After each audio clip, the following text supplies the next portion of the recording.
Thank you very much. I don't know whether to reassure you that I actually spend most of my time working in the private sector with businesses at C-suite level, which I do, or to scare you by saying it wasn't actually barracudas I swam with, it was piranhas. And yes, I survived. So lovely to be here. Thanks very much. And I'm starting here with this. This is actually me. And this is at the top of a glacier. I'm going to come back to that. It's a glacier in Iceland. And just have this in your head, because by the end of my talk, I'll have explained why I start with that picture. But it was quite dramatic and important, and I hope that you'll find it so too. And I'm here to talk about climate change. Now, I've been asked to talk about unusual aspects of climate change. Hopefully, you'll be seeing in this presentation things that you haven't quite seen or thought of before. Because most people, when they think about climate change and action on climate change, sort of go straight to the solar, the wind, the electric vehicles, and so on. I'm going to show how they fit in, but I'm going to show you two very important parts of the whole climate space in terms of a problem, but also in terms of solutions and investable solutions. And one side of it is adaptation, and the other side of it is carbon removals. So I'll explain a bit more about those in turn. But first of all, you remember, right? Hands up if you remember when climate change was for tree huggers, and only for tree huggers, right? So I've been talking about climate change, working on climate change for nearly 30 years. And for a very long time, it really felt like it was this kind of side issue for people who like nature, or people who wanted to do a nice thing. And it really has spectacularly mainstreamed to the extent, I mean, it's not just mainstreamed in the sustainable coffee cups, although I did bring my own sustainable coffee cup with me, but it's also mainstreamed in the financial services sector. And I think this is really why. This is Sarah Breeden from the Bank of England, and here's what she said last year.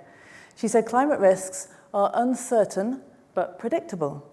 And get this, they will affect every consumer and every corporate in all sectors and in all geographies. In other words, this is no longer something that you can just go to a different asset class or something that you can just divest out of. This is affecting everyone, everywhere.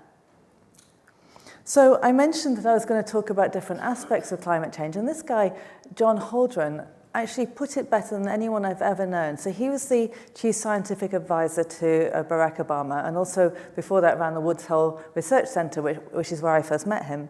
And here's what he said rather brilliantly. He said, we need to manage the unavoidable and avoid the unmanageable. And avoiding the unmanageable, stopping climate change, mitigation is what we hear most about, but what we don't hear so much about is managing the unavoidable. This is where adaptation comes in. And back in the ancient past of maybe 10 or 15 years ago, people used to say, you can't talk about adaptation because that's giving up. If we say, you know, we have to adapt, then it'll stop people thinking about mitigation. And ladies and gentlemen, I'm sorry, but it's way too late for that. It's way too late for that. I'm just going to show you what I mean. So this is a map of the world, obviously. And it starts off in 1880. I'm going to show you weather changes. And what I really want you to see in this video that I'm just going to show you next is, if it goes a bit bluer, it'll be a bit colder. If it goes a bit yellower or redder, it'll be a bit warmer. And I want you to see just how variable our climate is throughout the entire world. So here we go. So it's starting to move now, and let's see. It's quite cold in that period. That was a period where it was cold for quite an extended period. Then it was a bit warm. It was quite warm then in the Arctic. And then, you know, sort of average again, and then a bit of flourish of warmth in the south. And then, can you see how variable it is? It's extraordinary until you get to the 70s and the 80s and the 90s and the 2000s.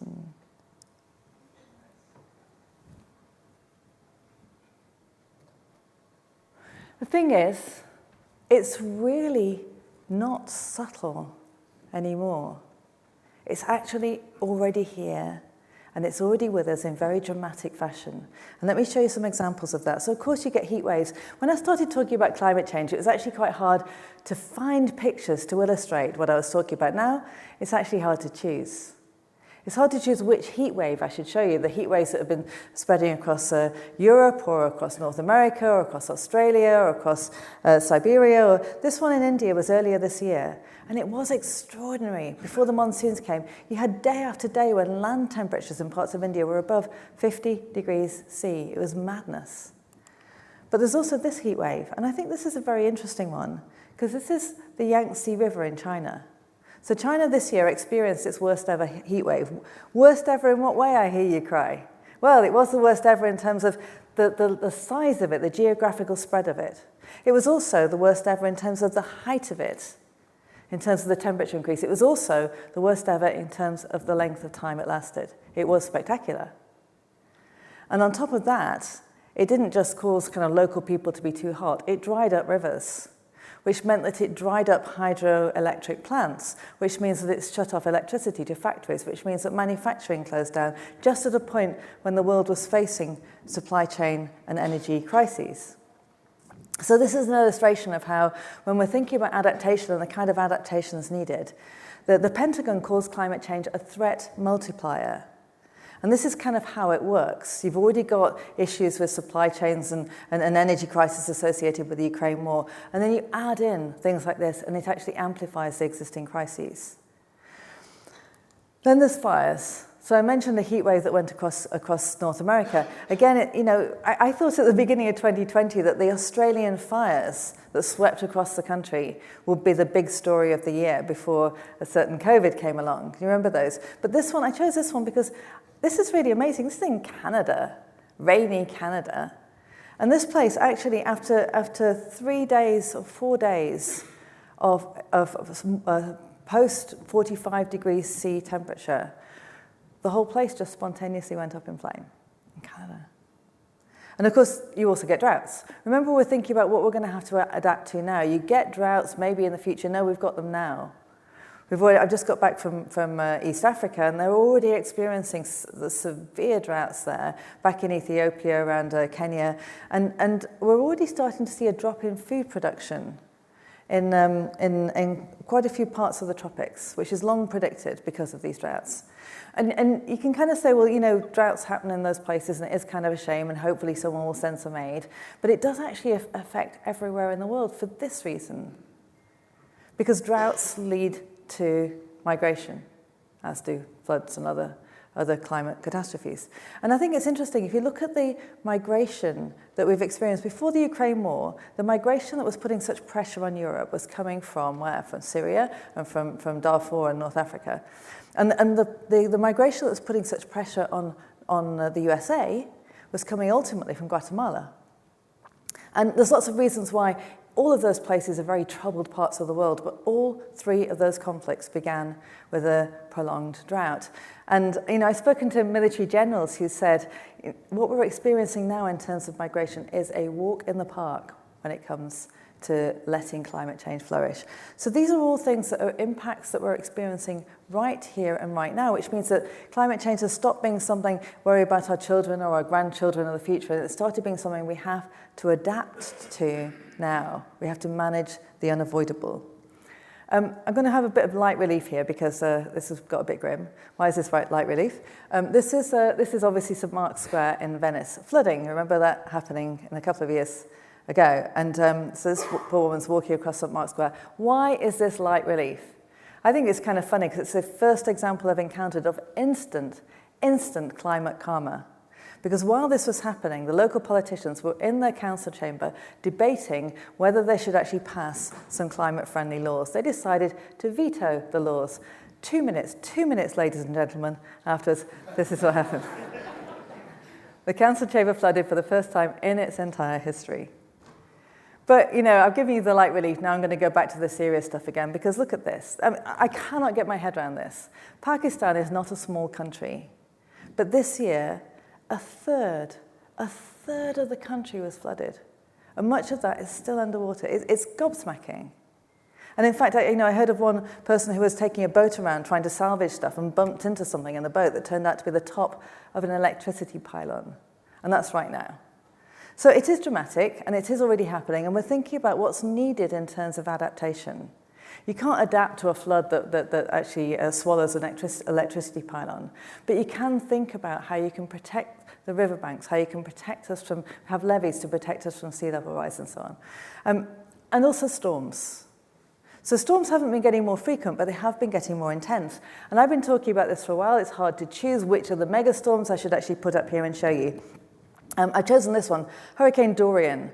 And the reason is I spoke to, in 2019, not long before lockdown, in like November before COVID hit, I was in Toronto talking to some high net worth individuals, retail investors. And I put up a different picture of a different hurricane and talked about what had happened with that. And a guy came up to me afterwards and said, you shouldn't use that one, you should use Hurricane Dorian, the one that's just gone across the Bahamas. I said, why? And he said, I used to have a house in the Bahamas. He said, I don't anymore. He said it looked like a nuclear bomb had hit it. And actually, that's not a bad analogy, because the amount of extra heat energy that we're currently putting into the atmosphere is the equivalent to 4 Hiroshima bombs worth of energy every second. So this is what we're talking about when we're talking about adaptation. Now, so far, I've sort of shown you bad things happening in far-off places, unless you count Venice. So what about this one, Hurricane Sandy? I want to show you this when we're thinking about what adaptation actually means, because this actually shut down the lower half of Manhattan. The lower half of Manhattan switched off. It was very dramatic. Now, I actually did an event on adaptation in New York sometime after that, a couple of years after. And we held it in the only hotel in lower Manhattan that had actually stayed open during the aftermath of Hurricane Sandy. And I could see quite a lot of these business people coming. It's a bit of a funky hotel. They were coming along going, why are we here, right? But when we got there, they found out that was the only one that stayed open. And the manager of it talked about what it was like to be in New York at that time. She said after 2, 3, 4, 5 days of no electricity, of no lights, she said, my friend and I walked all the way up to 14th Street, which was the cutoff point. And on one side of the road, we had burgers and we had milkshakes and we had lights and we had America. And on the other side of the road, it was a science fiction movie. It was apocalypse.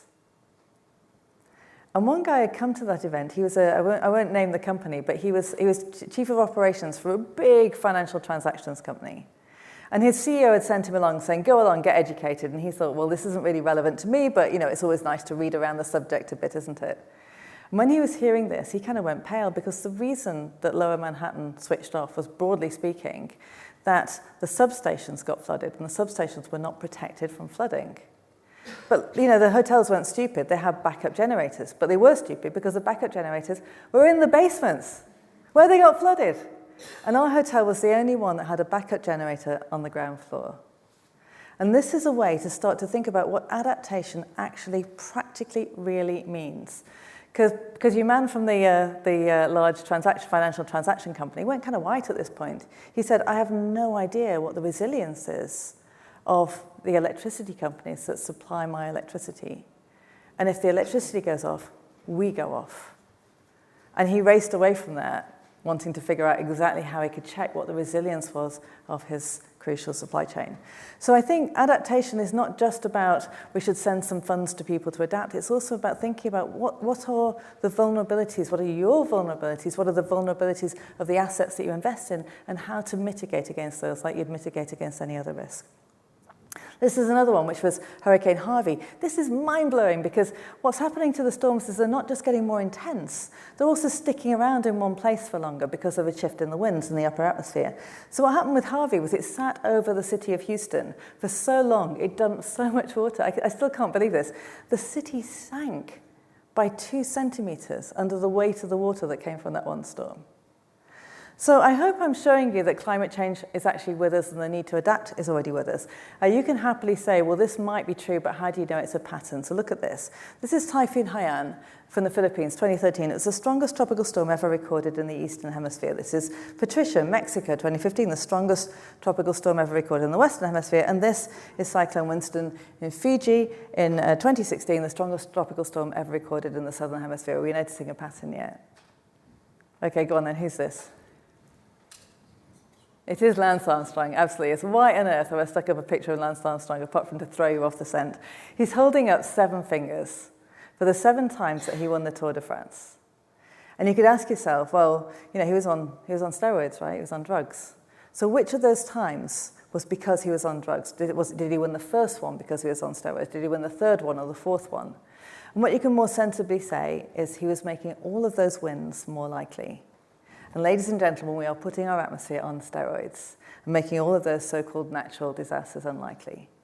So that's why adaptation matters. That's where it comes in. And it actually applies individually and collectively to everything that we care about. But I just want to make one more comment about adaptation before I move on to the next part of the story.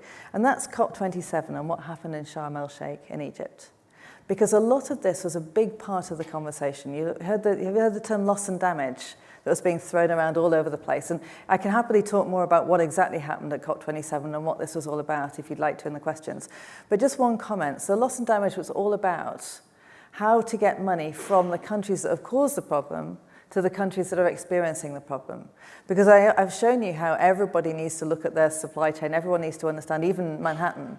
But also, one of the evilest parts of this whole crisis is it comes hardest and most for the people who've done least to cause it. So that's what's behind that whole loss and damage story. It's a bit of a mess. And there's some interesting and intricate politicking around it that I could talk about.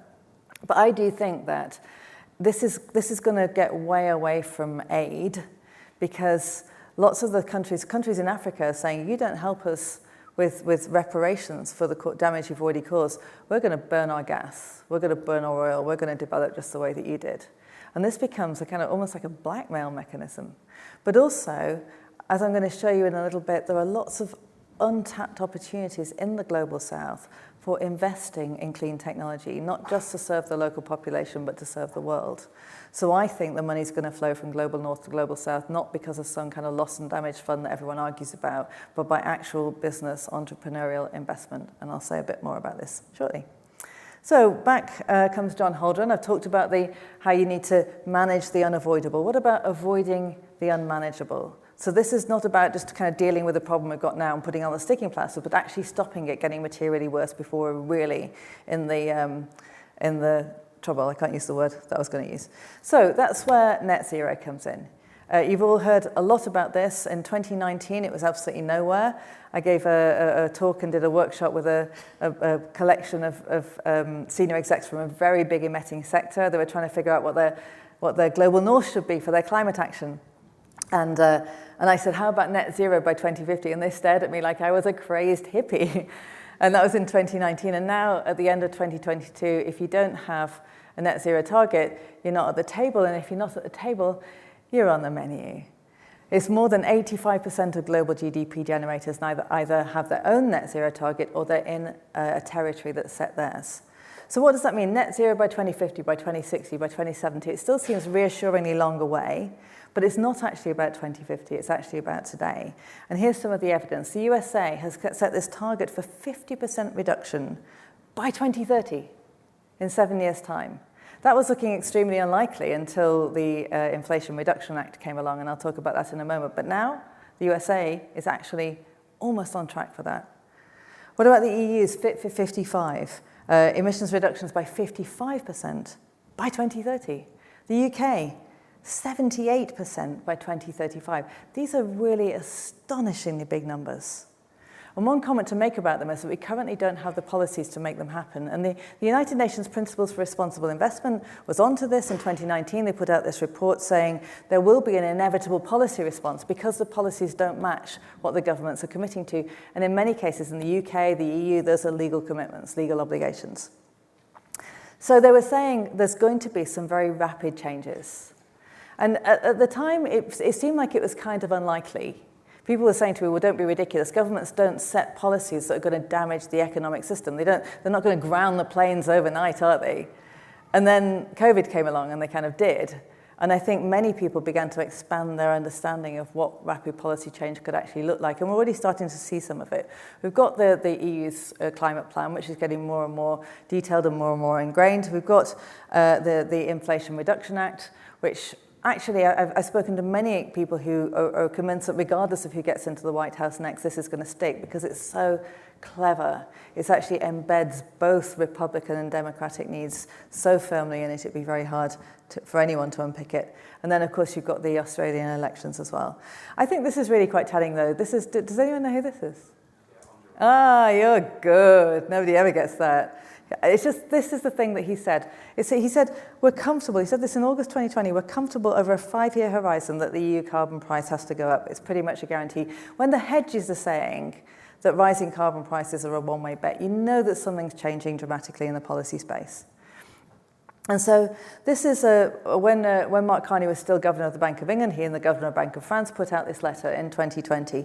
I just think it's really interesting what they said and the language they used. This carbon emissions have to decline by 45%. They're behind the curve now. We're talking now 50 more. From 2010 levels over the next decade to get to net zero by 2050. This requires, I think this is a massive understatement, this requires a massive reallocation of capital. 50% reduction in 10 years, a massive reallocation of capital. I do think that's a bit of an understatement, but look what else they said. If some companies and industries fail to adjust to this new world, they will fail to exist. So although we've now moved into the what we actually do about it mitigation part of the story, there is an adaptation story here. Because I think it's very important for businesses to look at their business model and say, do I need to adapt that? Is it resilient? Or is it going to get stranded?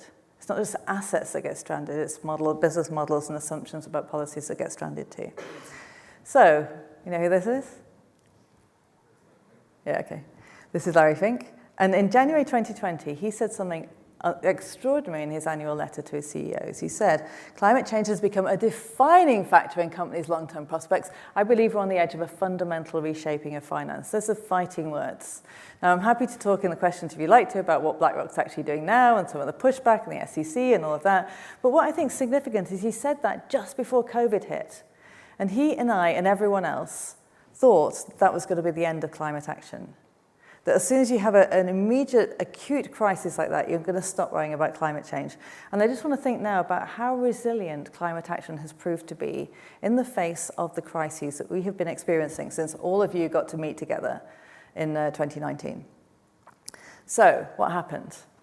The following January, he wrote another letter and he said this. In March, the conventional wisdom was that cities would the crisis would divert attention from climate, but just the opposite took place, and the reallocation of capital accelerated even faster than I anticipated. The pandemic has reminded us how the biggest crises, whether medical or environmental, demand a global and ambitious response. He's right. I've spoken to so many CEOs and senior execs of big corporations who accelerated their climate action, and I said why, and they gave me two reasons. One was, this transition is already underway. We know we have to do it. We had this plan to reset. We had this plan to write down. We had this plan to do all this stuff within the next 3 to 5 years. Now we've got an excuse to do it. We'll do it now and get ahead of the game. And the other thing they said was the investors have not let up pressure. So congratulations. Thank you very much for the part that you played in that. But really, I've heard that very consistently. And the investors have seen that this is where the money needs to go, and they're keeping the pressure upon us. And then came the Ukraine war. Then again, there's many things to say about this, which I'm not going to say now, but the one aspect I will look at is what the implications are of the energy crisis for action on climate. And of course, in the short term, you have increased demand for gas, like energy wherever we can find it, start burning coal again, we need to keep the lights on, and you've also got the inflationary impact of rising gas prices. But this is a short-term effect. And in the medium term even, I'm hearing not just the need for energy security in talking about the Ukraine war, but the need for energy sovereignty. The realization that you really need to be able to lean on and trust anyone that you're buying your energy from. And energy sovereignty means you either need to make the energy yourself or you need to get it from someone that you really, really trust. And that speaks to renewable electricity. Everyone's got some, or everyone knows someone that they can trust who's got some. And so we're already seeing a big push towards, as fast as we can, get away from the stuff that's actually causing us these geopolitical issues. So again, this crisis is causing an acceleration of action on climate change. And it's beginning to seem that as we get hit by crisis after crisis, they're actually pushing us more in the direction of action rather than less, which is kind of encouraging. Also hydrogen and also electric vehicles. I think it's interesting, electric vehicles, of course, they got very cool with Tesla. Porsche brought them out. I've been riding in electric Mercedes, and very nice they are too. But also just, everyday regular cars are now coming out electric. So that's all very, very necessary. It's all very good. And it's actually helping us potentially with the energy crisis. But it's not going to be enough. Because I've already shown you that climate change is already very dramatically with us. We're not even at 1.5 degrees, and already we're experiencing those spectacular disasters that are getting worse. And at the moment, We have left it too late. However much solar, however much wind, however much hydrogen, however much electric vehicles, however much we change our behavior, however much we insulate our houses, however much we do all the things we've known for decades that we needed to do, we have left it too late. So enter this, carbon removals. So in April this year, the IPCC finally put name to something that many of us have been noticing for several years, which is the numbers do not add up unless, in addition to doing all the mitigation, you take carbon back out of the sky. You just have to. And the IPCC has said carbon removals are unavoidable for 3 reasons. One is, it's too late to get down to net zero quickly enough to keep us at 1.5. If we don't do removals, we can kiss goodbye to 1.5. We can probably kiss goodbye to 2 degrees or more. And I've already shown you what happens when we're not even at 1.5, right? So that's one reason. Second reason is even when we get to net zero, there's still going to be some residual emissions that we can't cope with, maybe from agriculture, maybe from long-distance aviation. So we're going to have to remove that as well. But the third reason is my favorite one. This is where it gets good. Because the third reason is when we have built this industry at the scale we're actually going to need it, this enables us to reverse climate change and restore nature. This is the first thing I've encountered in this entire space. It isn't, oh God, we have to deal with the flooding. Oh God, we have to try and stop it getting worse, but can actually start to make it better. So, I've been working on carbon removals a lot in the last few years and almost exclusively in the last 18 months for all of these reasons. And in part because I see this as an extraordinary new opportunity. Because at the moment we have almost no high durability carbon removals, maybe 80, 100,000 tons a year. And these calculations show us we're going to have to be at the billion-ton scale within the next decade. And we're going to have to be in the multi-billion-ton scale by the time we get to 2050. In other words, we have to grow this industry faster than any industry has ever grown before, faster than solar, faster than wind, faster than anything. But we're not the only ones who've noticed that, which means that it's also a very, very enticing opportunity to be in there at the beginning. So what do carbon removals look like? Well, when people think about carbon removals, they usually think about trees or machines, right? Sort of nature versus tech, green versus chrome. Now, I don't subscribe to that because I've actually discovered there's so many ways that you can actually take carbon out of the sky and bury it. You can keep carbon in trees, you can keep it in soils, you can keep it in buildings, you can put it in the ocean, you can put it in mangroves and kelp, you can put it in rocks on the surface, you can put it in geological formations underground, you can put it in lots of different places. And most of those approaches require some combination of natural resources and human ingenuity. So let's have a quick look at some of them. Starting with trees. Trees are great. Trees are very, very good carbon capture devices. They're great. They actually make their entire bodies out of thin air, out of the carbon in the air. I still find it hard to get my head around that, but they do. Problem with trees is you have to make sure you put them in the right place and the right kinds of trees. They have to be native trees to the area, and they have to be in a place where they don't burn. And that's harder and harder when it comes to climate. But another thing you can do is you can keep the carbon locked in the wood and then put it in a building. And this is now new cross-laminated timber to make multi-story buildings. It's fantastic building material. It keeps the carbon locked up in the wood. It displaces cement, which is a big emitter as well. And the buildings are often gorgeous. This is a Thomas Heatherwick cross-laminated timber building. You can also make biochar, which is where you take the residuals from the timber industry and you burn it in the absence of oxygen. You get this kind of charcoaly thing. You put it in fields. It improves the quality of the soil, so you get better crops, and the carbon stays locked up. And by the way, Amazon Indians have been doing that for generations, not to lock up carbon, but to improve soil. So you put this in soils, you can dramatically improve the quality of the soil and also keep the carbon locked up. You can also do something that nature's been doing for thousands, in fact millions, tens of millions of years, which is this stuff, basalt rock, which is a volcanic rock, naturally takes up carbon dioxide and turns into carbonate. It just does it. But it takes a really long time, like thousands of years. But if you grind it up, so you've got a bigger surface area. You didn't know you were going to get a chemistry lesson today, did you? If you grind it up so you get a bigger surface area, you can spread it onto fields, and then you can speed it up from 1,000 years to 10. And this is another thing that you could do on a very big scale to suck CO2 out of the sky and keep it out. But here we come finally to the machines. And this is the kind of the big machines that you've heard about, big fans that blow the air over capture devices. It kind of goes into a big blimp, and then it goes underground. And I love the poetry of this. This is one that's in fact, today today is the day of the groundbreaking in Texas for this new plant. And I love it because it's going to be very big, 500,000 tons a year. But the other thing is they're putting it back where they're like reversing the valve. Imagine the poetry of that. They're putting the CO2 back where the Texas oil and gas came from, underground. That's what they're going to do. And there's a smaller version of that already operating in Iceland. This is one you might have heard about. It's a collaboration between Climeworks and Carbfix, and I was there in August. And those of you who are paying attention will remember that I said I was going to get back to Iceland, so I will do that. But this is the operating plant. It's actually quite small. And in this hand, I've got just normal lava, normal volcanic rock full of holes. And in that hand, I've got what happens when you pump CO2 into it. It just goes, and the CO2 turns to solid rock. And here's where it happens. It's amazing. It's tiny. And you can see how, it just seems so obvious, but it's also really small. But it felt like touching the first iPhone, because we're going to need so many of these. But also, shortly after that, I went to Kenya. And I found that there's geothermal fields in Kenya, just like the ones in Iceland, where you could do exactly the same thing at a massive scale, and also at the same time generate electricity that can be used for development. And there are entrepreneurs all over Kenya now enthusiastically getting behind this. This could be a real way to get that money from the global north to the global south in a way that's an investment and not just aid. So what I've done is I formed this company.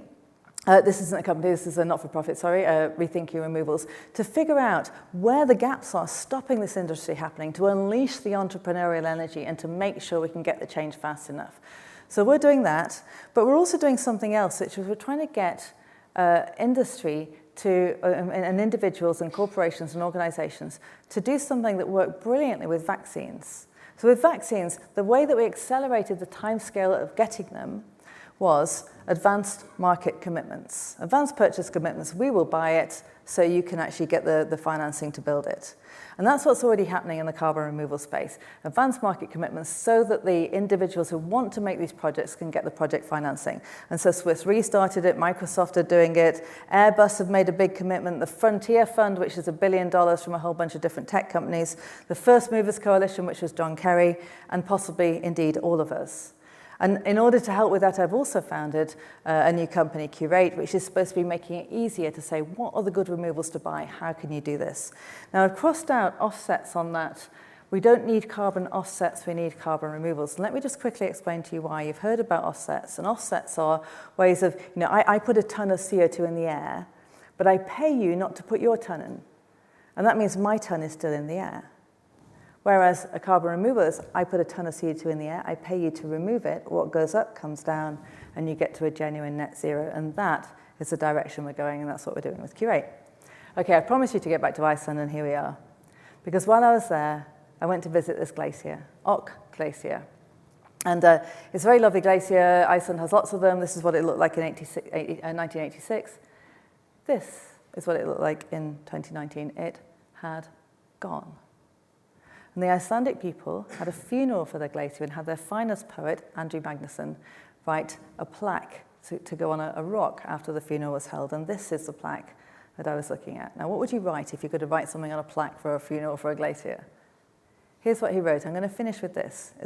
It's a letter to the future. You ready? Ok is the first Icelandic glacier to lose its status as a glacier. In the next 200 years, all our glaciers are expected to follow the same path. This monument is to acknowledge that we know what is happening and what needs to be done. Only you know if we did it. August 2019, 415 parts per million of CO2. We do know what's happening and we do know what needs to be done, and God help us if we don't do it. Thanks very much.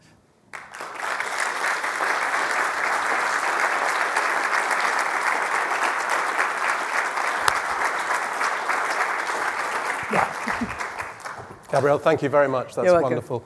You squeezed so much into half an hour. When you sent through your slides earlier the week, we were like, how on earth are you going to get 62 slides into half an hour? But you've done it, and it's amazing. Thank you. And you've even left 5 minutes for questions. So we have got a little bit of time now to take questions from the audience, if you'd like to put questions to Gabrielle. Is nuclear energy the elephant in the room?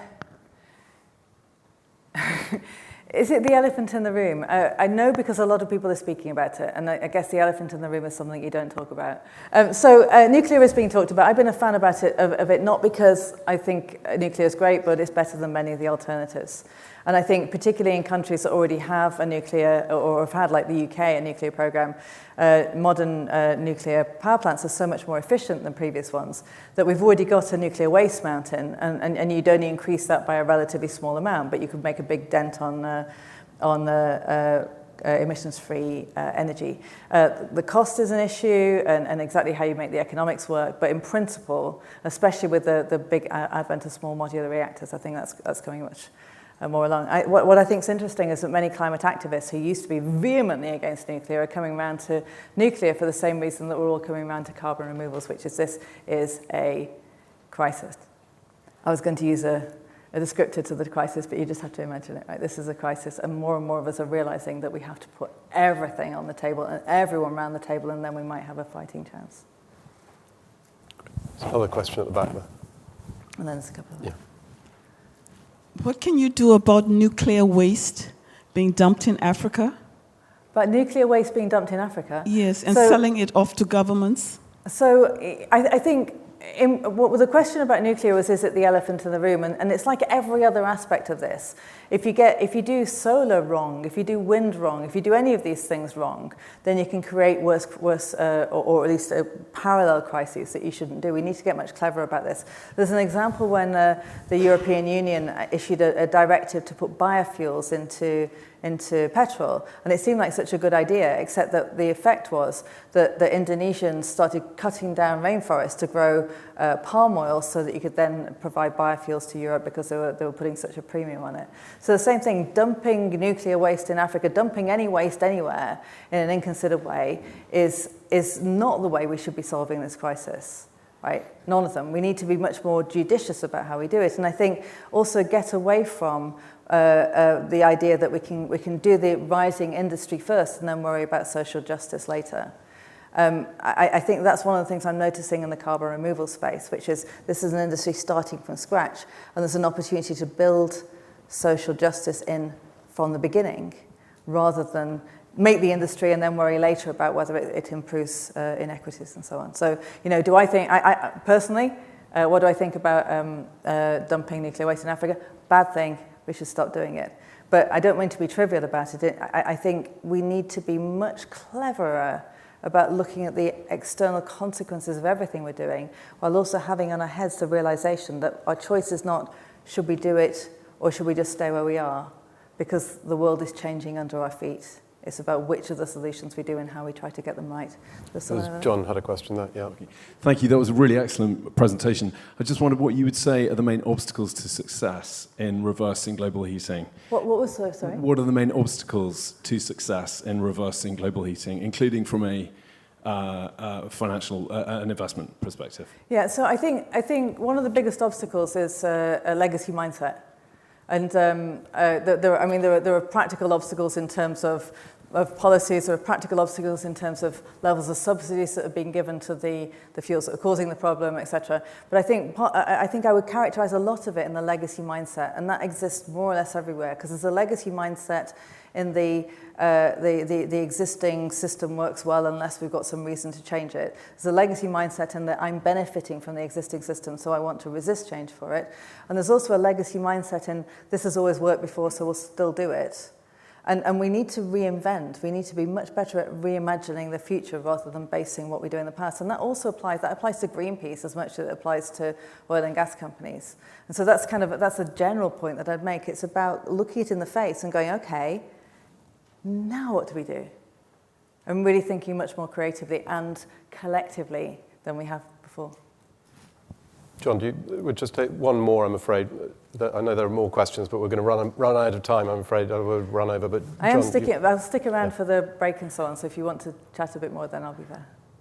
Yeah, I was intrigued by the idea of the public participating in pre-commitments for the carbon removals. Could you say a bit more about that?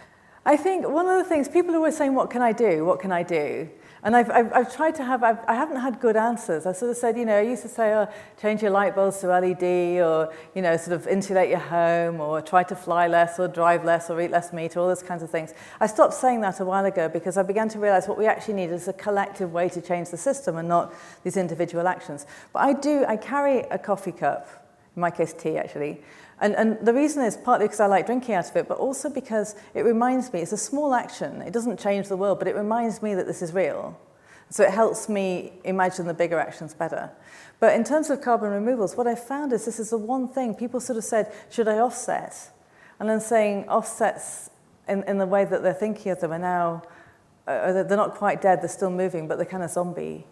If you want to reverse the effect that you've had, then buying carbon removals are a way to do it, but also you're contributing into building an industry which is going to change the world. And so what I find is people say to me again and again when I'm talking about carbon removals, it's the gap, it's not the only thing, it has to go hand in hand with adaptation, it has to go hand in hand with stopping the rest of the emissions, it can't be a substitute. But it's the first thing that gave me real hope in years, and I'm hearing that back from other people. So the point about giving individuals the possibility of buying carbon removals is it's a way to contribute in to the solutions, and it's a way to feel empowered, to feel like you've got agency back. Climate change feels like this big, massive thing that other people are causing that you can't actually stop. And so that's why we're thinking along those lines, and others as well. It's like, this is something that everyone can do, which can actually not just make you feel better or wash away some climate sins, but actually contribute to making a solution for the world. Gabrielle, thank you. Thank you very much indeed. It's been a wonderful encapsulation.